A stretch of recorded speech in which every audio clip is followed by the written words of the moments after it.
Hello. As you can see, I'm in the Millennium Falcon, so it's pretty obvious that I'm doing Star Wars for my Sermon on the Mount reflection. I thought that I'd like to talk about The Last Jedi. So first, to set things up, the Last Jedi, there's like the Jedi Order and stuff, which now there's only one of them. But to thinking about the Jedi Order, it's this long group of like institutionalized shenanigans where you learn from the master and like you can trace things back all the way to the beginning, and it kind of reminded me of apostolic succession in the faith because they're basically like monks more than like the apostles, I guess, because they go and like they're doing their own thing and like their meditation is like what monks do, and like they go and pray and try and figure out what's right in the world, meaning force, and like that pull between good and evil and all that, which is a common thread across all um, human different religions and things. But The Last Jedi showed it particularly well because there was Kylo Ren, and he's a particularly troubled being. He did end up killing his father, which is bad. I'm gonna point that out. That is bad. Um, and he's just got some pretty rough stuff going on. I mean, like, most people have rough stuff, but I mean, this guy's being definitely pulled, and I think that's indicative of other struggles that are going on in the world. And so we see Kylo, very troubled, poor guy. And that kind of reminded me of the Ask, Seek, and Knock section from the Sermon on the Mount, because Jesus is like, ask and it will be given to you, seek and you will find, knock and the door will be opened unto you. For everyone who asks receives, the one who seeks finds, and the one who knocks, the door will be opened.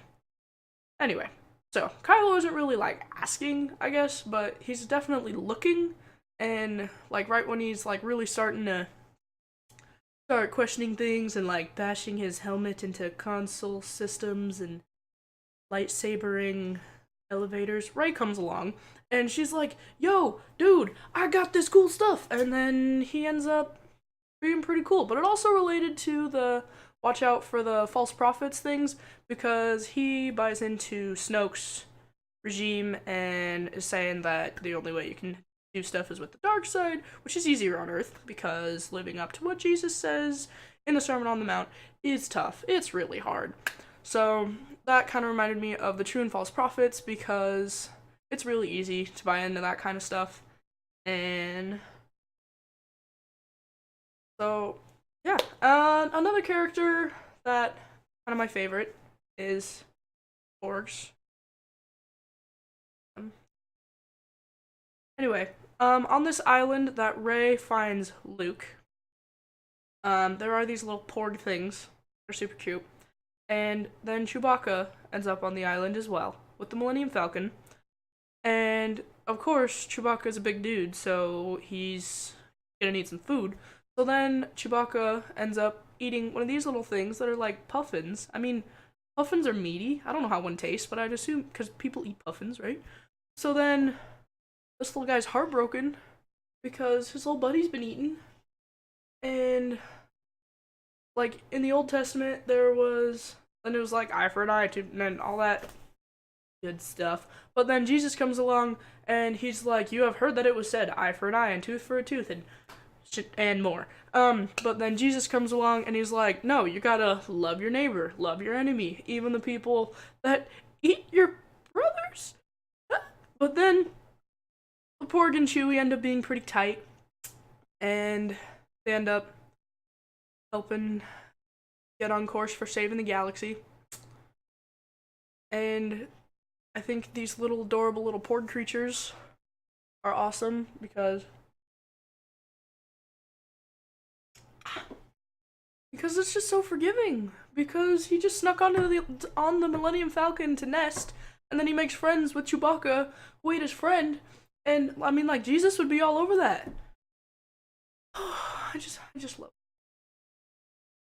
Oh, also going back to Luke being on the island, that's also like a problem that's going on with like you can see it in modern culture, is that people are like, well, I'm spiritual, but I'm not religious, meaning that they just kind of extricate themselves and go and do their own thing. Like Luke goes and closes himself off from the Force because he's like, oh, I found this better way. Which it's really easy to see people doing that because people kind of shy away from institutionalized religion because like they see it as oppressive, which is kind of the same thing that Luke was getting at with the Jedi Order.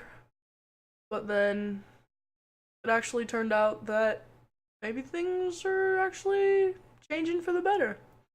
But I think that just kind of means that people just need to be willing to step back and think and like look and see if maybe if they're not even asking, if somebody like Rey showing up, saving them from being all broody and dark and or if somebody eats your friend and you end up being buddies with them and helping save the universe. So, anyways, that's just how I thought The Last Jedi related to the Sermon on the Mount.